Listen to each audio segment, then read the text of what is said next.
Komisioneri për zgjerim Shtefan Fyle shpreu bindje se Shqipëria ka kapacitetin për të përballuar sfidat e integrimit evropian me vendosmëri gjatë një takimi në Bruksel me kryeministrin Rama. Fyle mirëpriti angazhimin e vazhdueshëm të Shqipërisë për reformat e kërkuara nga BE dhe vlerësoi aksionet e qeverisë në luftën kundër krimit të organizuar dhe korrupsionit. Komisioneri po ashtu inkurajoi Shqipërinë të konsolidojë dhe të intensifikojë reformat veçanërisht në fushën e zbatimit të ligjit, ndërsa bëri thirrje për rezultate të prekshme dhe bindëse në prag të mbledhjes së Këshillit të BE-s, ku do të jepet vendimi nëse Shqipëria do të marrë apo jo statusin.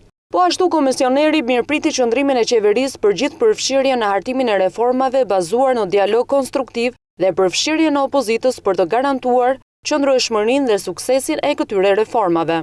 Fyle nënvizoi se statusi është një vlerësim i punës së gjithë aktorëve të përfshirë. Komisioneri gjithashtu nënvizoi se energjitë jetësore të vendit, përfshirë shoqërinë civile, duhet të përdoren për të ecur përpara me agjendën e integrimit. Në këtë kontekst, ai nënvizoi rëndësinë e dialogut të nivelit të lartë për prioritetet kyçe dhe ra dakord me kryeministrin Rama për takimin e radhës në fillim të qershorit. Ndërkohë, kryeministri Rama në një koment të shkurtër në rrjetet sociale për takimin shkroi: "Me komisionerin Fyle për një këmbim pikpamjesh mbi ecurinë e Shqipërisë në procesin e integrimit dhe punët e mëdha në vazhdim." Para largimit nga Berlini, Rama dha një intervistë për Deutsche Welle, ku nënvizoi se pa një reformë reale të drejtësisë, synimi për t'u antarësuar plotësisht në Bashkimin Evropian mbetet në fund të ditës një iluzion.